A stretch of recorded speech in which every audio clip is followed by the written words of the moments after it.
This was my kitchen table growing up as a child. It's about 4 feet. Where's my finger? There you go. 4 feet, about 4 feet across. It was a square table with rounded corners, and it was a brown table Formica finish. It was pretty big.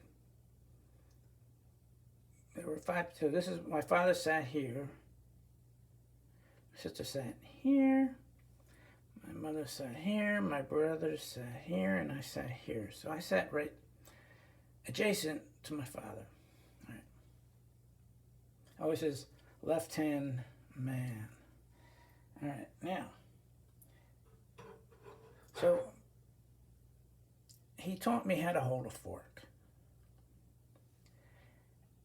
Like so here's how you hold a fork. I believe this is how I hold a fork.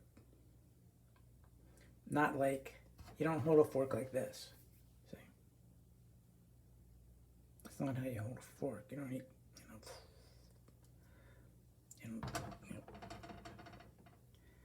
And so what other weird ways are there? And then there's,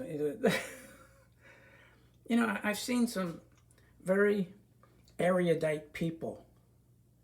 I know, they're very intelligent, well groomed, well spoken, etc., etc. But you watch them eat, and they eat like they're in kindergarten or something. Anyway, so you hold a fork like this, right? Now, my father had this rule. You don't teach someone how not to do something. You teach them how to, which basically means you don't tell them what they're doing wrong. That's what it means. So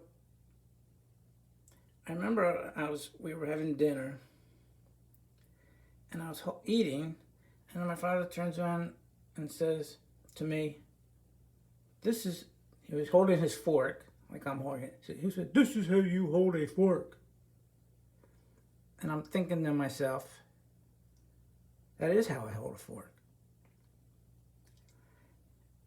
So I didn't say anything, but I'm thinking to myself, that is how I hold a fork. What's he talking about? So, of course, now he had this rule. He could have said to me, "Here's what you're doing wrong." But he had this stupid rule. You don't tell someone how not to do something. You tell them how to do it. Basically. Okay, so he couldn't tell. So many years later, I'm like maybe 30 years later or something, I'm eating something, and I noticed instead of holding my fork like this, I think I was holding my fork kind of like this. Okay, have you ever heard this, the term choke up? Like when you play baseball, you might choke up on the bat. Have you ever heard that expression before? Instead of holding the baseball bat back here, you hold it up here because it's too big for you or whatever. But anyway, apparently, it's like I was sitting there eating, and I was noticing, hey, I'm holding a fork like this. That's, I should be holding it back here. And then it occurred to me, that's what my father the key word here is might have been trying to tell me. See, he couldn't say to me, "Look, you're holding a fork like this, you're supposed to be holding it back like this." He couldn't say that because he had this stupid rule. You don't tell someone how not to do something, you tell them how to do it. So he couldn't say, because of his stupid rule, this is what you're doing, this is what you're doing wrong. Because he had a stupid rule. So, he couldn't say, "Look, you're holding the fork like this, you're supposed to hold it like this." He couldn't say that. So, it took me, 30 years to figure that out. So, that's this video is about. And so it's about two things. How to hold a fork properly. I would say this is how you hold it. Not like that. That's not how you hold it. That's not how you hold it. Like this. All right.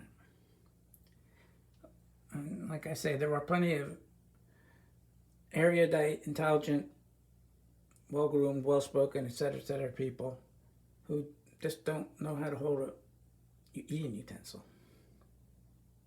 Anyway, what's the point?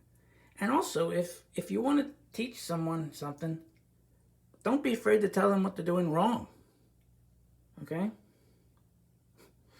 I just thought I'd make a video about this, see how it flies. You know, get 40 views, but I don't really care that much about getting a lot of views. I'm trying to get some subscribers. That's someone mentioned I've been posting a lot of videos, and I have, because I'm trying to get 1,000 subscribers. That's why. Okay, well, that's all for today.